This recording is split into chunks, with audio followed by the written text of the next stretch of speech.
नमस्कार, स्वागत है आप सभी का जन जागरण प्रेस में।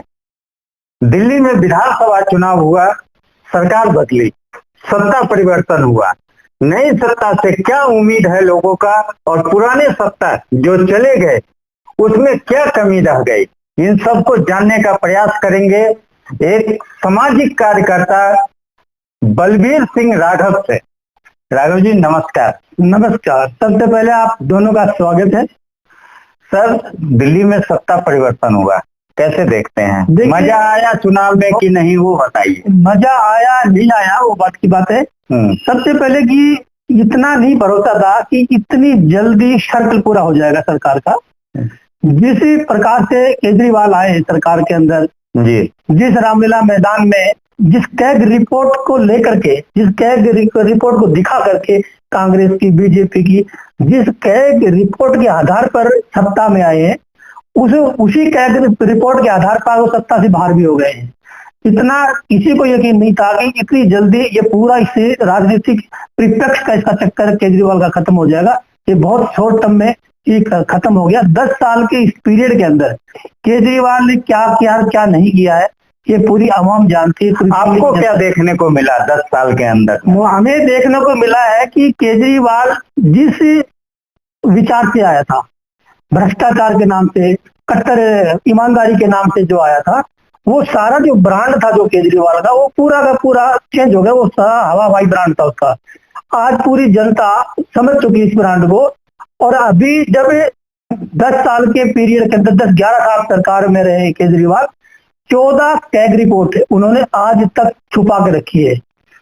सुनने में आया कि कैग रिपोर्ट जो दिल्ली की जो शराब आबकारी नीति जो नई बनाई थी, उस कैग रिपोर्ट के अंदर उसके अंदर 2002 करोड़ रुपए का दिल्ली सरकार को राजस्व का घाटा हुआ है, जिसमें से कोरोना काल के अंदर 144 करोड़ का घाटा तो उसमें हुआ है, जो कोरोना काल का बहाना लेके जो लाइसेंस की फीस माफ की गई थी।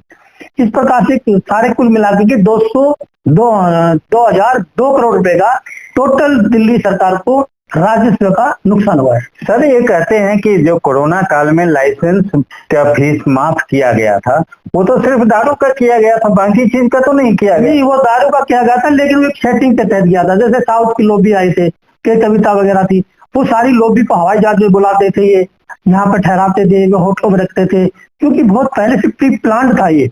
क्योंकि जिस एलजी से जो परमिशन लेनी चाहिए थी, जो उचित कार्रवाई के लिए, जो उचित फैसलों के लिए जो जरूरी जो परमिशन लेनी चाहिए थी, वो केजरीवाल ने एलजी से नहीं ली। और उन्होंने ना विधानसभा के अंदर कैग रिपोर्ट को रखा गया कभी, ना उसको सार्वजनिक किया गया। ये उसी का नतीजा है। आज एक एक चीज खुल करके केजरीवाल के सामने आ रही जनता। तो आप क्या कहना चाहते हैं? केजरीवाल कट्टर ईमानदार नहीं था? केजरीवाल कट्टर ईमानदार न था, न है, न कभी हो सकता है। क्यों?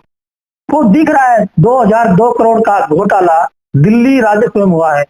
वही काम इन्होंने, आज की सरकार बनी है, बीजेपी की बनी है, बीजेपी की सरकार को बने हुए 1 हफ्ता नहीं हुआ, मुख्यमंत्री को बैठे हुए उन्होंने 2500 रुपए की घोषणा की। जैसे केजरीवाल ने पंजाब में 1000 रुपए महिलाओं को देने की घोषणा की, दिल्ली में की, लेकिन ना तो आज तक पंजाब में उन्होंने महिलाओं को 1000 रुपया दिया है और ना ही दिल्ली में दिया है। और जैसे ही रेखा गुप्ता मुख्यमंत्री बना है, वो आतिशी जो है वो लगातार अभी सत्र चल रहा है, वो होने ही नहीं दे रही। सर, एक चीज बताइए, अभी इससे पहले जो सरकार है, मैं नहीं पहली बार देखा हूँ दिल्ली में कि केजरीवाल क्या सरकार ने बिजली फ्री का घोषणा किया था, बिजली हाफ पानी माफ। बेशक गंदा पानी आया, पानी न दिया, नाली का पानी दिया, लेकिन टोटी से जो आने में खर्चा लगता है उसको तो माफ किया ना। इतना तो ईमानदार आप मानिए। देखिए, ये कोई खास बात नहीं है। पहली बात तो कि जो फ्री बीज की जो रेवड़ी बांटी गई है, ये सुप्रीम कोर्ट ने भी प्रतिबंध लगा दिया इसके ऊपर। ये जो फ्री बीज की जो रेवड़ी बांटी गई है, चाहे वो दिल्ली में बांटी गई हो या पंजाब में बांटी गई हो, ये देश को बर्बाद करने का काम है, ये समाज को निकम्मा बनाने का काम है। ये अच्छे काम नहीं है, चाहे वो कोई भी सरकार हो, चाहे बीजेपी की हो, चाहे कांग्रेस हो, चाहे आम आदमी पार्टी हो, या कोई भी सरकार हो।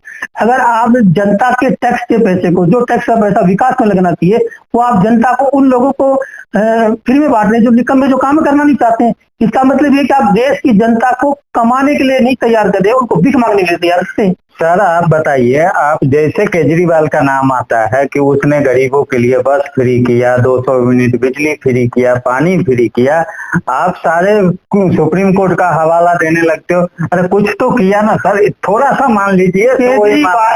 केजरीवाल ने सिर्फ लोगों को लुभाने का काम किया है।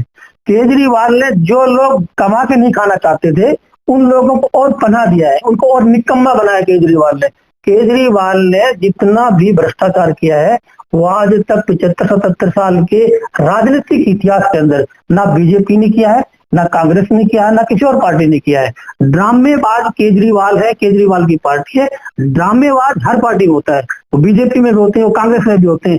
लेकिन जिस प्रकार से केजरीवाल ने जो ड्रामेबाज की जो राजनीति करी है, अभी आती सी जो बैठती है संसद में जाके बैठती है, वहां पे जो सत्र चल रहा है, वहां पे जिस प्रकार का जो ड्रामा चल रहा है, चाहे किसी भी पार्टी के नेता हो, चाहे वो समाजवादी पार्टी का क्यों ना हो, चाहे कांग्रेस, वो नेता ड्रामा करते लेकिन फिर भी वो लगते वो नेता है। लेकिन ये जो आम आदमी पार्टी के आतिशी है, ये आपका संजय सिंह है, केजरीवाल है, मनीष सिसोदिया है, ये जो ड्रामे करते हैं ये देखने में लगता है कि सिस्टमेटिक ड्रामा है। इस सिस्टम में तो ड्रामेबाज है, ड्रामा की पार्टी का है, स्क्रिप्टेड लिखा हुआ, स्क्रिप्टेड है। चलिए नहीं, आप मैं मान लिया सर केजरीवाल ईमानदार नहीं है, उसके अपने कर्मों का सजा मिला, जनता ने उसको घर बैठा दिया।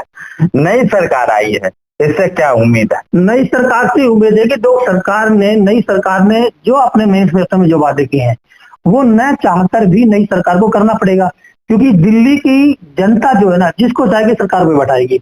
दिल्ली का मालिक ना तो प्रधानमंत्री है, ना रेखा गुप्ता है, ना केजरीवाल है, ना आतिशी है। दिल्ली का मालिक सिर्फ दिल्ली की जनता है। दिल्ली की जनता जिसको चाहेगी अच्छा काम करेगा उसको बैठाएगी, जो आदमी अच्छा काम नहीं करेगा उसको काट के फेंक देगी, जैसे केजरीवाल को फेंक दिया। यहाँ बीजेपी का जो घोषणा पत्र आया था उसमें कितने बिंदु है जिसको आप मानते हो कि 5 साल में पूरा हो जाएगा? बीजेपी का सबसे पहला जो दिल्ली का जो ट्रेंड चल रहा है जमुना सफाई का, तो वो आपने देखा होगा कि मुख्यमंत्री की शपथ लेने से पहले जमुना की सफाई शुरू हो गई थी। वो पूरी दिल्ली ने देखी, पूरे देश ने देखी है। इस प्रकार से जैसे दिल्ली का मेन मुद्दा है जमुना का, अगर जमुना सफाई भी अगर भारतीय जनता पार्टी कर देती, मुख्यमंत्री रेखा गुप्ता करवा देती है, तो बीजेपी की तो वैसे वाई हो जानी है। उसके बाद में 2500 रुपये, आज 4 दिन हुआ है मुख्यमंत्री को बैठे हुए, आज वो आतिशी हंगामा कर रही है। वो उनके 21 विधायकों को 3 दिन के लिए सस्पेंड कर दिया गया है। वो हंगामा कर रही है कि 2500 इन्होंने 1074 दिन हो गया है पंजाब के अंदर आम आदमी पार्टी को सरकार को बने हुए 1074 दिन हो गया। तो 1074 दिन में आम आदमी पार्टी ने पंजाब में क्यों नहीं दिया, दिल्ली में 1000 रुपये क्यों नहीं दिया? आज वो 4 दिन में रेखा गुप्ता से सवाल करते हैं कि 2500 रुपये कब दोगे? सर ये 2500 रुपये वाली बात है, आपको क्या लगता है 2500 रुपया दिल्ली में हर महिला को 18 साल से ऊपर जो फीमेल है उन सबको मिलेगा या कुछ और? नहीं, ये उनको नहीं मिलेगा, जो 60 साल से ऊपर है, 60 एंड अबव है, उन्हीं को मिलेगा। उसमें भी कुछ कंडीशन है, ये भी सभी को मिलेगा। ये तो नया ब्रेकिंग न्यूज हो गया सर कि जो 2500 है वो 60 साल से ऊपर जो, वो तो पेंशन पहले मिलता था, वो मिलेगा। उनमें भी कंडीशन में है, सभी को मिलेगा, वो सभी को नहीं मिलेगा, सभी को नहीं। सभी को। मान लो कि सरकारी है, मान लो कि किसी महिला का पति सरकारी है और वो रिटायर होगा, पेंशन मिल उसको नहीं मिलेगा। जिसका कोई भी गुजारा भत्ते का कोई जुगाड़ नहीं है उन्हीं को मिलेगा। ये मतलब ये 2500 रुपया का लॉलीपॉप ऐसा है कि जिसको टर्म एंड कंडीशन स्टार लगा के टर्म एंड कंडीशन के आधार पे मिलेगा, चाहे बीजेपी हो चाहे आम आदमी पार्टी हो। ये ज्यादातर जितने भी वादे हैं लोग लुभावने होते हैं, लोग कुछ पूरे करने होते हैं, बाकी खत्म हवा में हो जाते हैं। ये लोग लुभावने वादे के चक्कर में दिल्ली में आम आदमी का बेड़ा गर्क हुआ और बीजेपी का उदय हुआ है। अब इस उदय में आप मुझे सिर्फ इतना बता दीजिए कि बीजेपी जो 48 सीट के साथ पूर्ण बहुमत से सरकार बनाई है, इन सरकार का जो योजना आपको 5 साल में 10 साल में जो देखने को नहीं मिला, वो 5 साल में आप उम्मीद क्या करते हैं कि मुझे देखने को मिलेगा? देखिए, उम्मीद ये करते हैं कि जिस प्रकार से, क्योंकि बीजेपी 27 साल बाद में दिल्ली में आई है, कोई भी आदमी कोई भी पार्टी जब 27 साल के बाद में किसी राज्य में आती है तो उसको पता है अगर जो वादे के वो पूरा नहीं करेंगे तो अगली बार हम नहीं आएंगे। ये तो जाहिर सी बात है कि जो मैनिफेस्टो में जो काम किए हैं वो तो उनको करना ही पड़ेगा। जो हाईलाइट मुद्दे हैं, जो जनता की नजर में वो तो ना चाहकर भी करेंगे और कर भी रही है। अभी देखिए, अभी में पटेल नगर में 2-4 दिन पहले एक डकैती हुई थी, तो उस डकैती में एक एसआई गया था वहां पर जांच के लिए, तो वहां पे उसी एसआई को चाकू मारा लुटेरों ने। उसके ऊपर आज रेखा गुप्ता ने उस पर एक्शन किया है और ठीक योगी मॉडल के ऊपर उस पर एक्शन हो रहा है, उसका इनकाउंटर होगा। सर, यहाँ सुरक्षा व्यवस्था जो दिल्ली का है वो केंद्र के हाथ में था, अभी भी है, और सरकार भी दिल्ली में केंद्र बीजेपी के है समांतर। कुछ दिन में सुनने में आया है कि इस निगम में भी बीजेपी आ जाएंगे। तो ट्रिपल इंजन का सरकार और दिल्ली का जो व्यवस्था है, यहाँ पर सबसे आसान काम है घरों में कब्जा करना, सरकारी जमीन पर कब्जा करना। ये सबको आप कैसे देखते हैं? ये सबसे देखिए, पहले क्या था कि केजरीवाल को बहाना होता था कि केंद्र में सरकार बैठी है, पुलिस मेरे हाथ में नहीं है, पुलिस से काम करने नहीं देते हैं, पुलिस हमारे अंडर में देते नहीं है, पुलिस हमारी बात मानती नहीं है। आज बीजेपी केंद्र में पुलिस भी है, केंद्र भी है और दिल्ली भी है, और उसका एक्शन उसका दिखाई भी दे रहा है। जैसे मैंने अभी बताया, पटेल नगर में जो हुआ है, ये हो रहा है। अमानतुल्लाह खान है और आपका वो जो ताहिर हुसैन क्या है, वो जेल में बैठा है। इनके साथ भी वही अंजाम होगा जो इन लुटेरे को साथ में जो रेखा गुप्ता कर रही है पटेल नगर वालों के साथ में, क्योंकि रेखा गुप्ता ने योगी आदित्यनाथ के मॉडल पे वो काम कर रही है। बहुत वीरांगना से, बहुत धड़ल्ले से, बहुत धुआंधार काम कर रही है वो, और मुझे उम्मीद है कि दिल्ली में बहुत अच्छा काम करेंगी, बहुत अच्छी सत्ता चलाएंगे। लेकिन यही दिल्ली में देखा गया है कि मोहन सिंह बिष्ट जो जमुना पार से विधायक निर्वाचित हुए हैं, उनके निर्वाचित होते ही 9 तारीख को उनके एरिया के सारे लोगों को बुलाकर तरह तरह से प्रेरित कर रहे हैं। अब इसमें दिल्ली में कानून व्यवस्था का राज इधर कुछ और है, उधर कुछ और है।